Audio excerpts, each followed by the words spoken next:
smile आनन्दले क्यामेरामा हेर्दैन होइन ए ल ल मलाई हेर्नु है भाइलाई हेर्ने रे ल मलाई म सोध्छु तपाईँलाई त्यसमा सो दिदी भेना all the way from Australia भाइको बिहालाई कस्तो लागिरहेछ एकदमै खुसी यो मोमेन्टको लागि यति वेट गरेको थियौँ फाइनल्ली हामी पुरा भयो हामीलाई वेट गरेर बसिरहेको थिएँ हामी पनि कहिले छिटो जाम र यहाँ बिहेमा भाइको चारवटा बिहे गरौँ भइरहेको थियो हामीलाई पनि है तर फाइनली मोमेन्ट चाहिँ आयो यस्तो जुड्यो कि राम्रो लय जुड्यो क्या आउने पनि भएको थियो ठ्याक्क बिहे पनि ठ्याक्क सुरु भयो सो पर्सिको प्रिपरेसन कस्तो हुँदैछ आजको के थियो माहौल इन्भाइरोमेन्ट कस्तो के होस् अलिकति आज चाहिँ हाम्रो नेवारी कल्चर अलग प्रोग्राम थियो एकदम रमाइलो हुँदैछ अहिले त्यसपछि जस्ट हामीले यो चाहिँ हामी दुईवटा अर्गनाइज गरेको यो प्रोग्राम गरौँ भनेर अवस्था मानेकै थिएन तर जे होस् फ्यामिली गेट टुगेदर भयो चिनजान भयो जस उहाँले पनि चिन्नु भएको थिएन उहाँ पनि जस्तो हामी पनि न्युली वेडै हो त्यसपछि जस्ट रमाइलो भएछ एकदमै fun movement environment is good मेरो लागि त पुरै नयाँ यो प्रोग्रामहरू है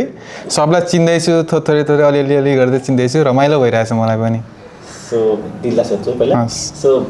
अशेष भाइ तपाईँको भाइ होइन एज अ पर्सन कस्तो थियो सानोमा कस्तो थियो ऊ चाहिँ एकदमै शान्त स्वभावको उसलाई एकदमै सिम्प्लिसिटी एकदम उसलाई तडक भडक चाहिँ मन पर्दैन एकदमै राम्रो काम कम्पोज हार्ड वर्किङ जस एकदमै राम्रो भाइ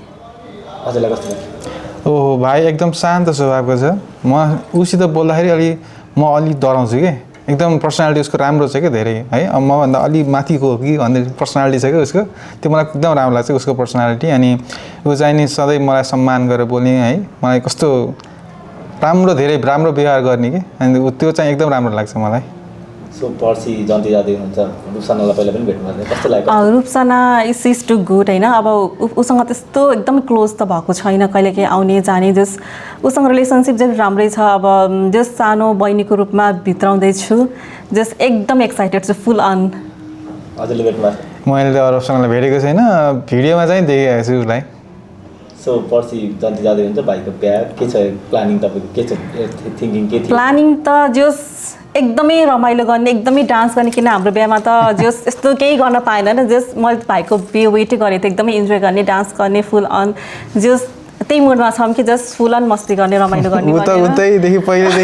अस्ट्रेलियादेखि गाना प्रिपेयर गर्दै बसिरहेको थिएँ यो गानामा त्यो गानामा नाच्ने भने जस्ट एकदमै फुल एक्साइटेड छु अब भाइको बेटा जहिले सोधिराख्ने कुन गाना नाच्ने दाम प्र्याक्टिस गरौँ भन्छु टु मच एक्साइटेड ठिक छ अब त्यहाँ तपाईँको अगाडि एल्बम छ त्यहाँ दुई तिनवटा पल्टाउनु कुनै मोमेन्ट तपाईँको आशिषको याद छ भने डिस्क्राइब गर्नु ओके तपाईँलाई याद भयो मोमेन्टहरू त सबै कुराहरू एकदमै याद छ है तर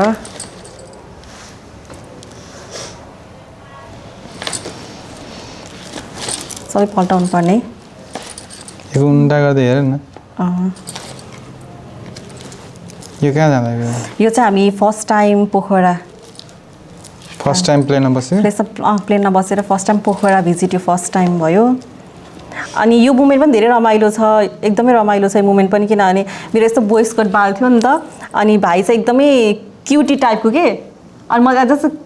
केटी बनाउन मन लाग्थ्यो कि यसलाई होइन त्यही भएर यस्तो क्युट गरेर चाहिँ यस्तो के हो फोटो के क्युटी पाए जस्तै गरेर यस्तरी पोज दियो कि त्यसले होइन म चाहिँ एकदम केटा जस्तो कि मेरो भोइस गरेर यो मोमेन्ट पनि धेरै रमाइलो छ उसँग मेरो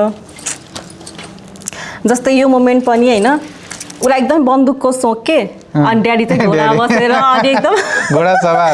म चाहिँ यहाँ लुक अनि यो मोमेन्ट पनि धेरै रमाइलो किन ड्याडीले चाहिँ एकदमै त्यो बोकेर क्या हामी दुइटालाई के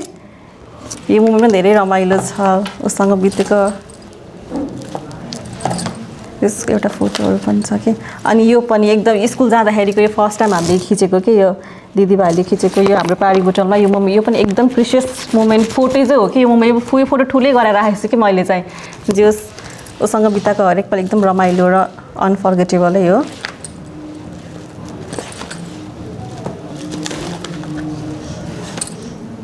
यो फोटो पनि एकदमै राम्रो कि यो छतमा यस्तो चस्माहरू